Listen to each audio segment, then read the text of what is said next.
Greetings, fellow Empyreans. I am Ashtarothi, and this is your New Eden news for December 4th, YC127. Fractures bring both profits and unrest to New Eden. Phased field fractures blamed on drifter wormhole occupiers. An investigation has linked the space-time fractures appearing across New Eden to hyperspace network testing taking place in drifter wormhole systems. According to a joint team of scientists from Concord and the Society of Conscious Thought, the energy signatures surrounding the fractures match those recorded around the unidentified drifter nexus structures during the drifter crisis. Each of these structures has a unique energy signature. The fractures contain all 5 signatures, implicating all 5 occupiers. These structures and the hyperspace network they connect to have been the subject of extensive testing by the drifter wormhole occupying groups. According to the investigation team, these occupiers have been carrying out reckless experiments resulting in the proliferation of the fractures. The 5 occupying forces are the Amar Empire, the Caldari State, Edencom, the Mimitar Republic, and the Triglavian Collective. All 5 are known to have been conducting hyperspace network research. This network was used extensively by the drifters throughout last year's drifter crisis, and the structures were focal points of drifter activity during the final days of that conflict. An emergency meeting of the Concord Inner Circle was called to discuss the implications of the investigation. Despite the evidence presented by the investigation team, Amar, Caldari, and Mimitar representatives have all denied any responsibility for the creation of the fractures. Concord has also announced plans for a closed-door hearing to review the actions of Edencom. Provost Marshal Kasia Valkanir, head of Aegis in the Edencom project, has also denied any wrongdoing. She claims that, quote, "The integrity and safety of New Eden are at the core of our organization's remit. We would never knowingly take actions to put either of those things at risk," end quote. The Triglavians, however, have not joined the other occupiers in denying responsibility. Despite being outside of Concord's control, they have chosen to respond with the following statement. All ancient enemy Azdaja must face extirpation. All tools of the ancient enemy Azdaja must face extirpation. Only then can the ancient domains be brought within the flow of Viraj. Only then is advanced time stability within the domains Buyan Istana. Fitness brings stability. Proving reveals fitness. Risk guarantees proving. Or moves swiftly to unlock phased field profits. Or has been quick to release the suite of new technologies that unlock the riches held inside of the phased fields that surround these fractures.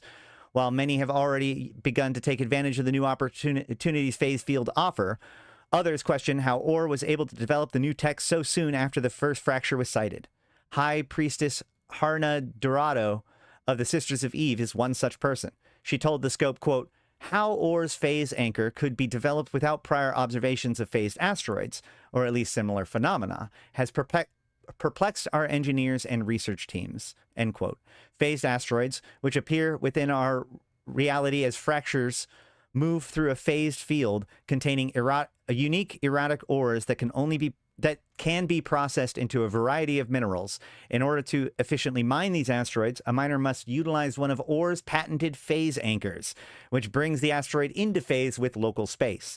The Upwell Consortium, of which OR is a member, has been in a public research partnership with Edencom, assisting their drifter wormhole experimentation. If there was advanced evidence of these phased asteroids before the first fractures were spotted in New Eden, it is possible that OR has access to that information.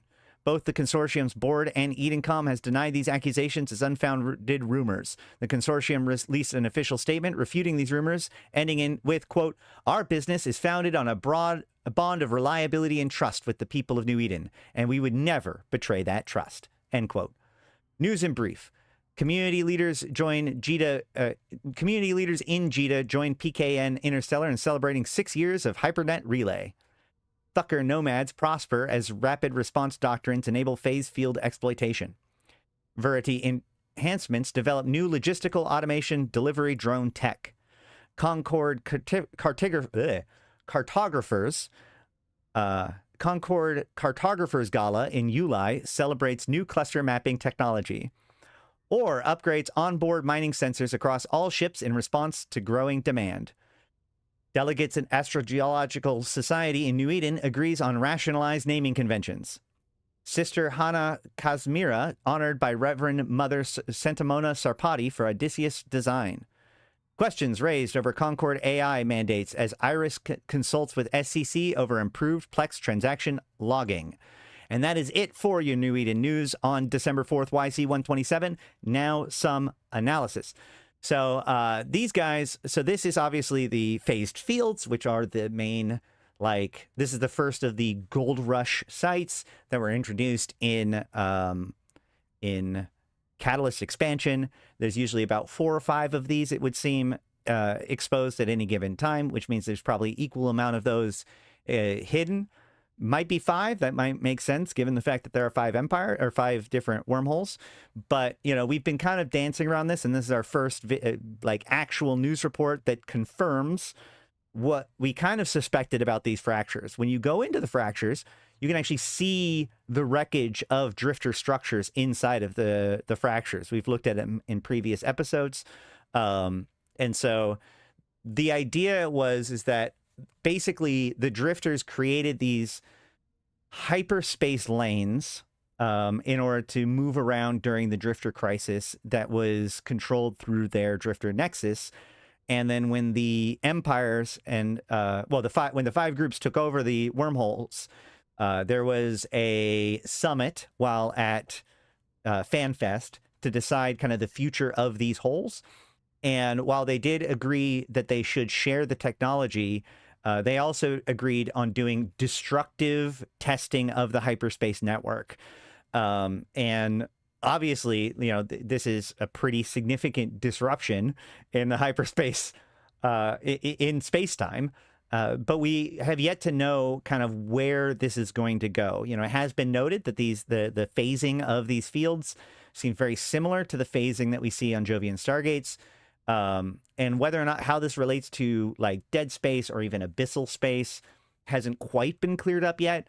But what we do know is that the attempt to create these hyperspace networks and then make tests within it have led to even more fractures in spacetime. These aren't the first fractures in spacetime, and actually pretty soon we have the winter event is coming, probably, you know, within a week or so of this recording.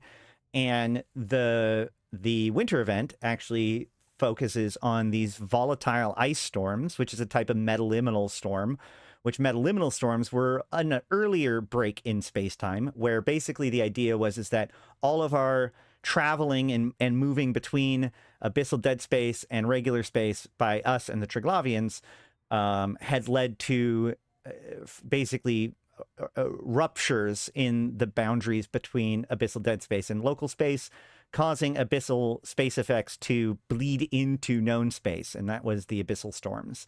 And of course, during the winter event, we have special winter storms that actually suck the thermal energy out of New Eden via tiny wormholes that look a little bit like snowflakes.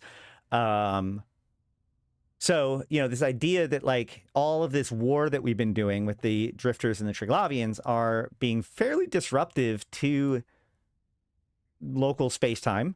But, you know, like good capitalists, often we look at these things and we see them as opportunities, right? Somebody could see this and say like, well, this looks extremely dangerous. But we, being immortal capsuleers, see this and go, wow, that's extremely lucrative, which is a very Eve way of doing it.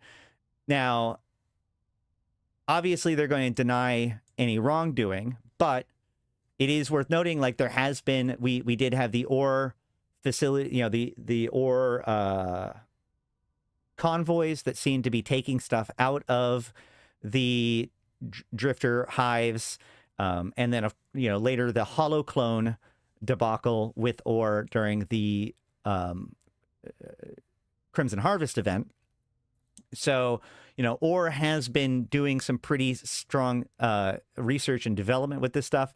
It is interesting that like it does kind of seem odd that like, oh yeah, these empires didn't realize that this was going to happen, but they were prepared to capitalize on it when it does. Something's fishy here. I'm sure we're going to find more information as time goes on, but I don't think that this is the last thing we're going to get from the drifter hives and their experimentation. This is just the beginning. Now, as far as the news in brief, you know, HyperNet Relay created by PKN, and they also are the ones that did the JITA 4.4 renovation. That would be LIDI, NOH, and CBD corporations, mega corporations within the Caldari. Break space time with a little more so we can get more ore. Hey, yeah. Here, have a tool that helps you take advantage of our breaking space. Exactly. It seems very... we didn't do it, but we'll help you exploit it. Thucker nomads prosper on rapid raids. I think this is just like showing off that those who are more nomadic, obviously of all of the empires that would be able to capitalize on this, the Thucker would be able to capitalize on it the most. They are, you know, highly nomadic people that are connected to wormholes and other stuff like that. Verdi Entertainment. So this is actually tied to the winter event, which we'll go into in a separate event, you know, whatever. But just for the New Eden news, there is an additional thing being added to the winter event, which are these haulers that can be hunted down during the winter event that are called the Yule Lads, which of course is a whole thing with the winter event with CCP forever, since before there's a winter event, because the Yule Lads are an Icelandic tradition. But LAD, lad, is logistical automation delivery drone tech. So this is just a setup for the winter event. So is this. Although, actually, I think that this Concord Cartographers Gala in Uli celebrates new cluster mapping technologies. This is the celebration of the new 2D map and how popular it has been. Ore upgrades, onboard mining sensors. That's the fact that you can now scan your ore on any mining vessel. But then also in the patch notes from just the other day, we have they improved that system to make it so that the surveyor now works on the mineral value of the ore rather than the ore itself, because ore is rare. There is a lot of ore that is rarely traded non-compressed, and so just getting the value of the uncompressed ore is sometimes meaningless. And so they've fixed the surveyor. So they not only added the surveyor, but then they also updated it to make it even better. So which one of these two things that it's like pointing out, who knows, probably both. And then delegates at Astrogeological Society in New Eden agree on rationalized naming convention. This is, of course, the renaming of the asteroids. A lot of asteroids, not all asteroids, like Moon Ore didn't get renamed, but I think it's the asteroid ore, for the most part, did get named. So now instead of like dense Feldspar and concentrated Feldspar, it's now Feldspar 1, Feldspar, or, you know, Feldspar 2, grade 2, Feldspar grade 3, etc. And then, you know, Sister Hana Kazmira was the creator of the Odysseus design. We looked at that in a previous episode, and we can also, you can see that in the description of the Odysseus. And then this is actually an interesting one. It's less, this is more of a throwaway thing. This is about the Plex. So now we have a Plex transaction logging, which is in a limited rollout right now. It's only like 30 days, but they're going to eventually make it better. CCP likes to throw in like conspiracy things when it comes to features that like people rely on. And this is what led to like me making that tinfoil video a few years ago. But the idea is that, so this is saying that Iris, who is of course the artificial intelligence created by Paragon, is working with the SEC over improved Plex transaction logging. And, you know, that kind of makes sense because Iris via Paragon are big on the Skinner component system, right? They're the ones that run all of the Skinner customization tools and stuff like that. And therefore they are the ones that have like really necessitated Plex logging. Before Skinner sales, nobody really worried about the fact that they didn't have a Plex log, but now they do. And it seems like they're getting AI. They're using AI to power our Plex transaction logging system. So I'm sure nothing will ever go wrong with that either. So that's it. That's your New Eden news for December 4th, YC127 with its analysis. I have been Ashtarothi. Thank you all for checking this out. If you're watching this after the fact, please make sure to like, comment, and subscribe. What do you think? What do you think? Just wild prediction. Who wants to see who's going to be right? What is going to be the next kind of a gold rush site that's going to come after these fractured sites? What else is going to go wrong that's going to lead us to new riches? I would say wrong answer only, but I mean, at this point, who knows? Maybe you'll get maybe you'll be prophetic. But if you're watching this live, hang tight. But otherwise, I want to thank everybody for liking, commenting, subscribing, and sharing this with everybody else. I've been Ashtarothi, the voice of New Eden. Until next time, I'll see you in space.